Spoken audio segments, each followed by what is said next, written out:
Emmanuel Levinas, quelle place tient dans votre pensée, dans votre expérience, votre appartenance au peuple juif? L'appartenance est toujours première. On ne la choisit pas.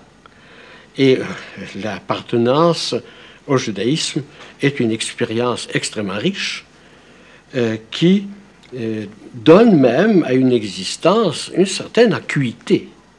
Le juif, il sent le drame humain le touche d'une manière directe. Et il a comme l'impression d'une existence aiguë. Et dans cette existence aiguë, qui est une existence humaine, je veux dire, c'est une modalité de l'humain. Ce n'est pas du tout un particularisme. Il y a du juif en chacun. Eh bien, cela est une série d'expériences fondamentales qui peuvent déterminer une pensée philosophique. D'ailleurs, la pensée philosophique repose toujours sur des expériences pré-philosophiques. Et si vous voulez me demander ce que signifie le judaïsme par rapport à ma philosophie, c'est précisément c'est cette pré-philosophie vers laquelle la philosophie se tourne toujours, mais que la philosophie exprime d'une manière accessible à tous. Mais les choses qui commencent dans le judaïsme sont toujours accessibles à tous. Je répète ce que je viens de vous dire tout à l'heure, c'est une modalité de l'expérience humaine. Ce n'est pas simplement l'espèce d'un genre. Voilà, ce n'est pas du tout, il y a genre humain ou il y a le cas particulier du juif. Il y a du juif en chacun. Alors, qu'est-ce que vous voulez dire par là? Par exemple, disons, moi, je suis canadien, je suis francophone. En quoi suis-je juif? Écoutez, je vais vous dire, le juif, c'est une certaine manière de ressentir la crudité ou l'inachèvement du monde. Et c'est cette manière de sentir cette crudité ou cette cruauté, c'est la même chose, n'est-ce pas, à laquelle il faut répondre par une action humaine. Et par conséquent, transformer cet inachèvement en matière sur laquelle l'humain travaille, chose difficile, et vie qui est une vie d'épreuve, vie qui est un martyr, et je veux dire par là témoignage, et qui, dans la spécificité de cette expérience juive, mais qui est l'expérience de tous les hommes, en fin de compte, au fond, ma souffrance personnelle, mon épreuve personnelle aux côtés d'un monde trop dur, impitoyable, se transforme, et c'est à cela que ce témoignage ne consiste pas simplement à constater, à raconter. Que témoigner, c'est toujours refaire, repenser et retransformer cette épreuve qui est personnelle, devient une épreuve qui signifie la souffrance de tous les hommes. C'est la compréhension pour ce qu'il y a de dur, d'impitoyable dans la vie de tout homme, et qu'est cette expérience par excellence du monde dur, qui est l'expérience juive. Qu'est-ce que ça signifie, Emmanuel Levinas, le messianisme juif? C'est précisément, je vous dirais ça d'une manière extrêmement simple, c'est la confiance, ça signifie que contre cela, contre le monde dur, il faut lutter et qu'on peut l'améliorer. C'est uniquement une confiance, avant tout une confiance dans l'efficacité de l'initiative humaine. De l'initiative humaine, et non pas de l'élection divine. Vous savez ce que j'entends par élection, moi, n'est-ce pas? L'homme est responsable de tous les hommes. Mais la conscience de la responsabilité est faite toujours de la certitude que c'est moi qui suis responsable. Si je pense qu'un autre était responsable ou qu'il peut venir à ma place, je n'ai plus l'idée de responsabilité. Et cette conscience que c'est moi et qui suis appelé à résoudre le problème qui se pose, c'est ça que j'appelle l'élection. L'élection, c'est la conscience morale tout court. Mais est-ce que ça veut dire que chacun est responsable de tout ce qui se passe dans le monde, y compris de tout le mal qu'il y a dans le monde? Ça, je pense, n'est-ce pas?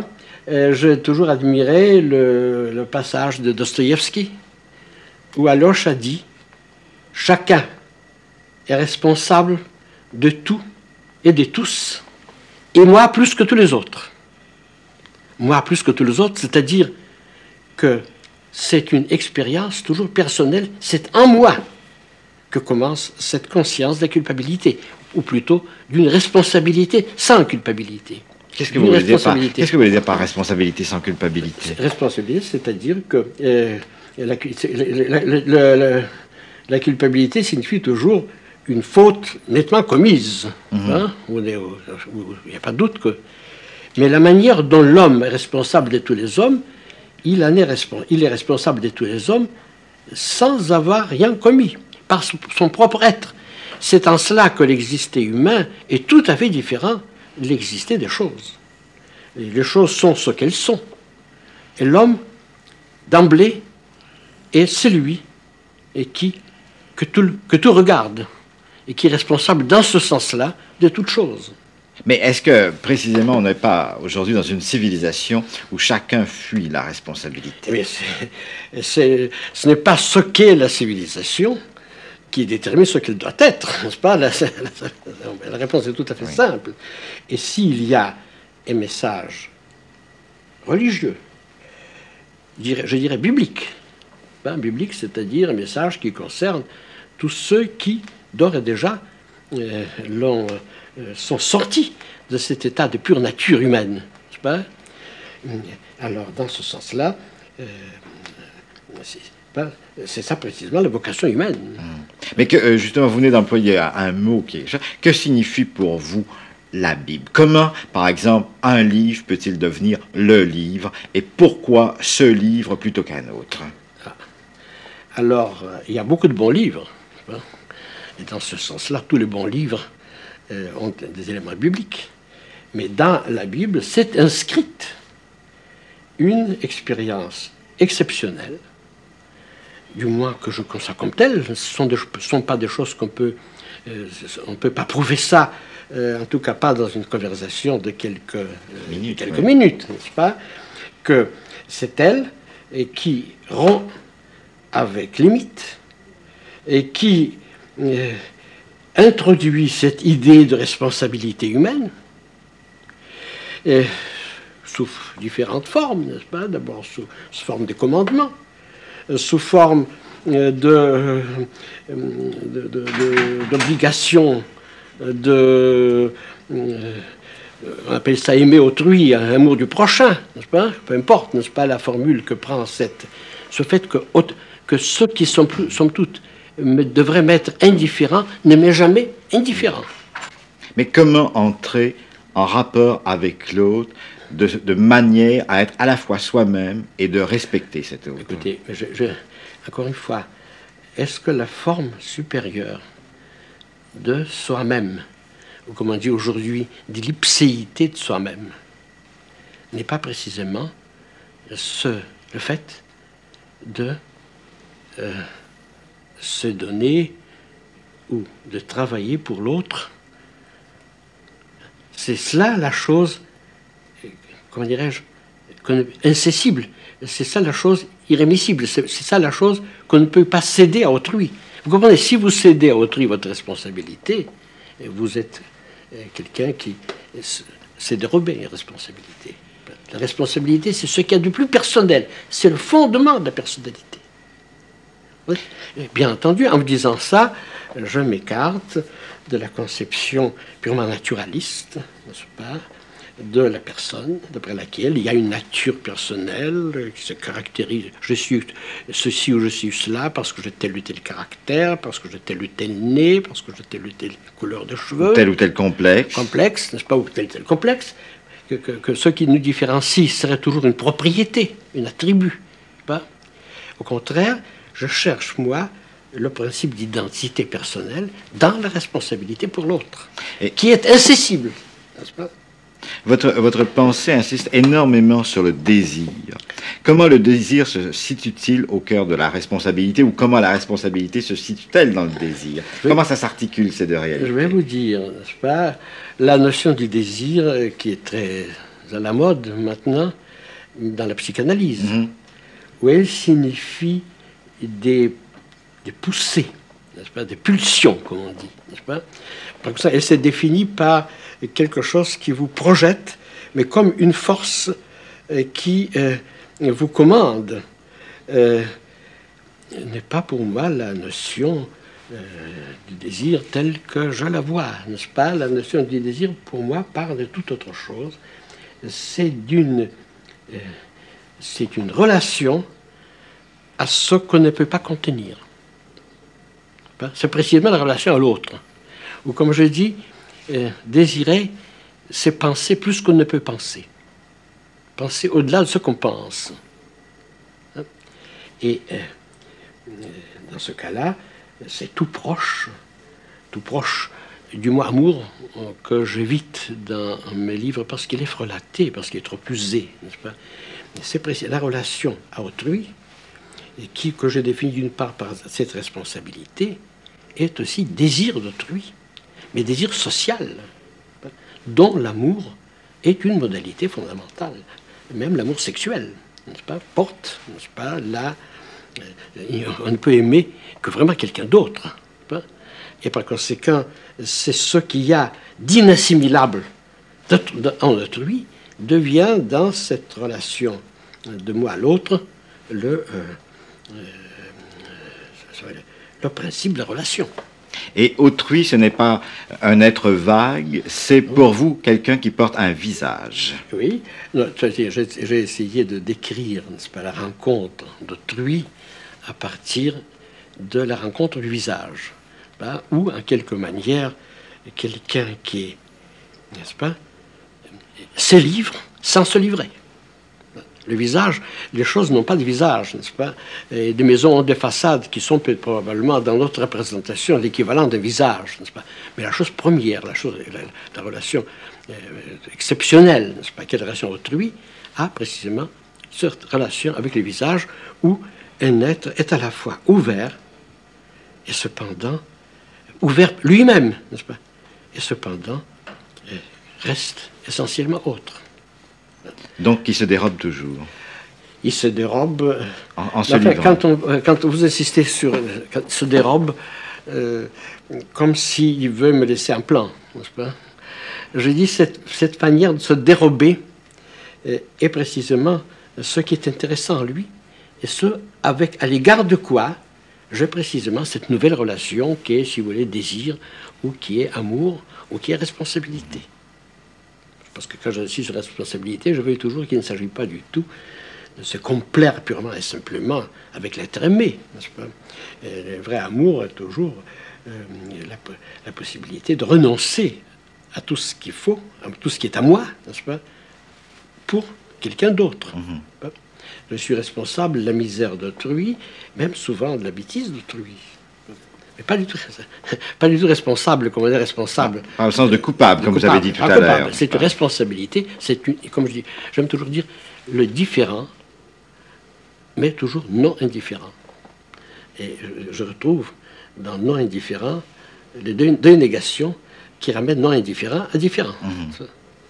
Mais non indifférent signifie toute la plénitude affective, hein, tout ce qu'il y a de sollicitation de l'être différent à mon égard, qui est précisément la véritable relation avec autrui. Mais enfin, nous sommes en train de faire la philosophie sous sa forme la plus technique, n'est-ce pas? Je m'excuse devant vos auditeurs. Mais justement, n'est-ce pas, nous faisons de la philosophie, et pour vous, vous l'avez quand même dit, la philosophie dérive de la religion. Oui, c'est-à-dire la religion est certainement le mode d'être où ces choses fondamentales, où ces ruptures de la nature, cette rupture de tout ce qui a tout fait, de tout ce qu'il y a d'identique, tout ce qu'il y a de reposant sur soi, tout ce qu'il y a de substantiel, se produit. Par conséquent, je définirais, mais on ne peut pas le dire sans expliquer, n'est-ce pas? Je dirais précisément que l'homme est un être religieux, dans ce sens-là. Mais qu'est-ce que vous voulez dire justement par religieux? Parce que pour vous, n'est-ce pas, vous faites continuellement une distinction entre sainteté et sacré, n'est-ce pas? Et vous mettez toujours en garde vos lecteurs contre une espèce d'appel du mystère que l'on trouve dans le Alors sacré. oui, c'est très bien, parce que vous voyez très bien, d'après tout ce que nous venons de dire, ça s'explique très bien. Et là, le sacré est une manière de ressentir ce qui dépasse l'homme, comme étant une région particulière, possédant des propriétés exceptionnelles, n'est-ce pas, mais qui touchent beaucoup à des pouvoirs. Le sacré, en quelque manière, exalte et a des propriétés, a une efficacité. Dès qu'on parle du sacré, il est très difficile, il devient difficile de distinguer le côté purement moral du sacré son côté thaumaturgique. Qu'est-ce que vous voulez dire par thaumaturgique? Thaumaturgique, c'est-à-dire que la possibilité de faire des choses étonnantes, n'est-ce pas, de faire des miracles, Oui. de guérir d'une manière exceptionnelle, n'est-ce pas, de tout ce qui devient après sorcier et très ambigu, n'est-ce pas, tout ce monde équivoque, voilà où mène le sacré. Et il est possible que la religiosité commence dans le sacré, n'est-ce pas, dans cette conscience de force exceptionnelle, et elle se spiritualise par la moralité. Et quand je parle de la sainteté opposée au sacré, je pense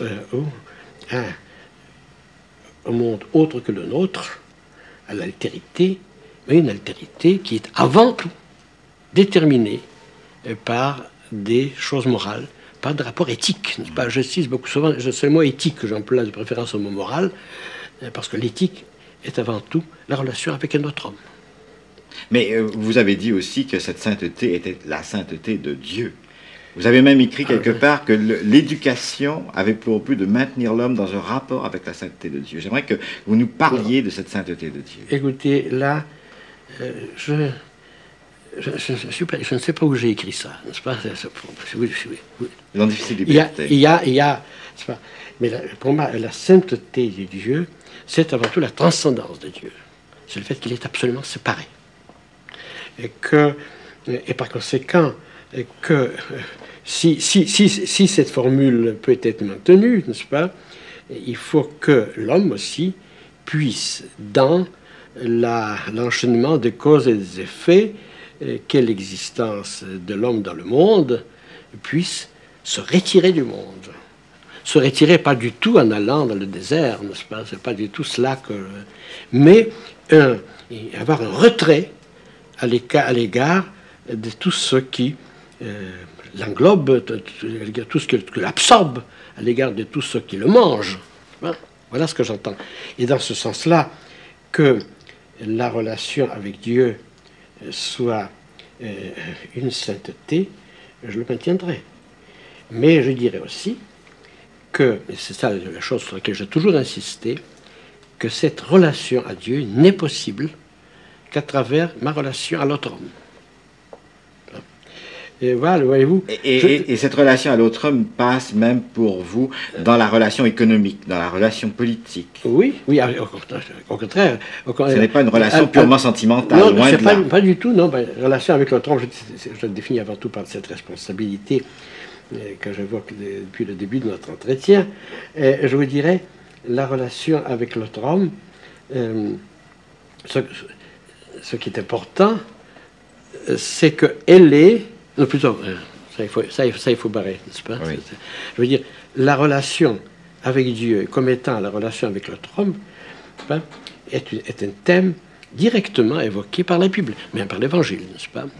Évangile, je pense toujours, avant tout, au chapitre 58 d'Isaïe, où les hommes qui vont qui se demandent pourquoi Dieu ne les écoute pas alors qu'il cherche sa proximité, disent-ils, il cherche sa proximité.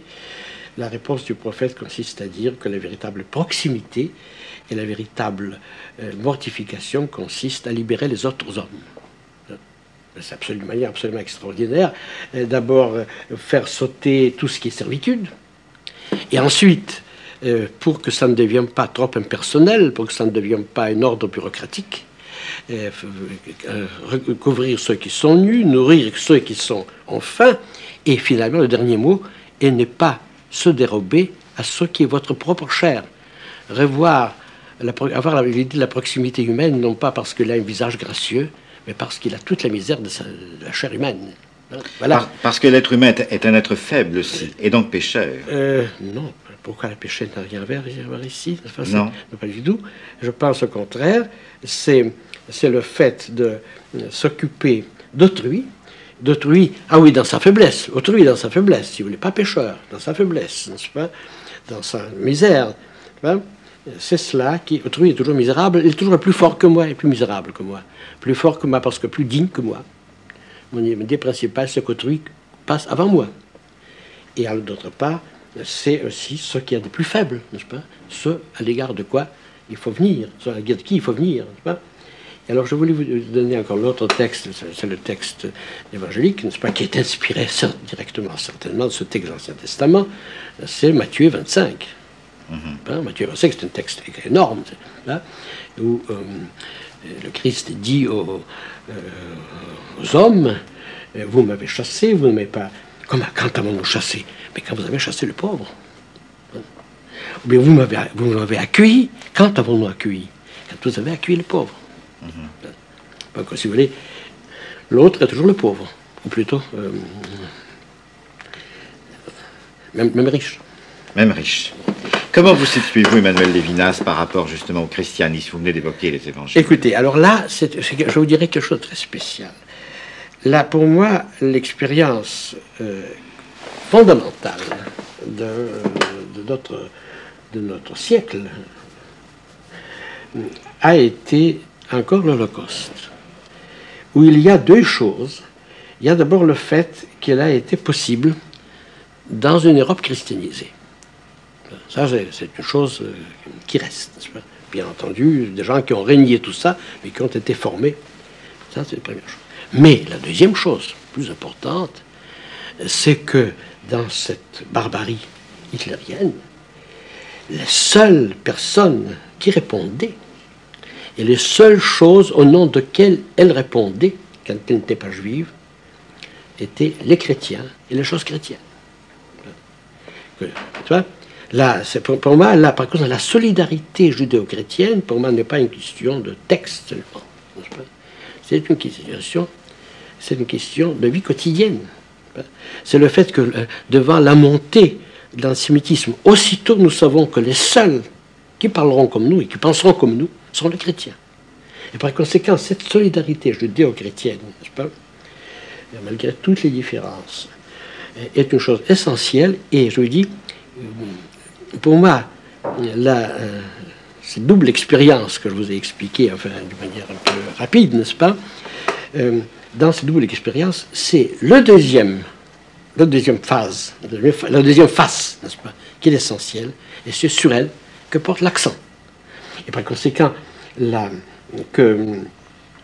le renouveau, parce qu'il y a un renouveau de l'hitlérisme, il y a le renouveau de l'athéisme, il y a le renouveau du polythéisme. Du paganisme. Du polythéisme. Enfin, je ne veux pas. Nous savons que les seuls qui pensent comme nous, et vers qui on peut se tourner, sont les chrétiens. Alors, en tout cas, j'ai l'expérience de la chrétienté de France, n'est-ce pas, qui est quelque chose d'absolument extraordinaire.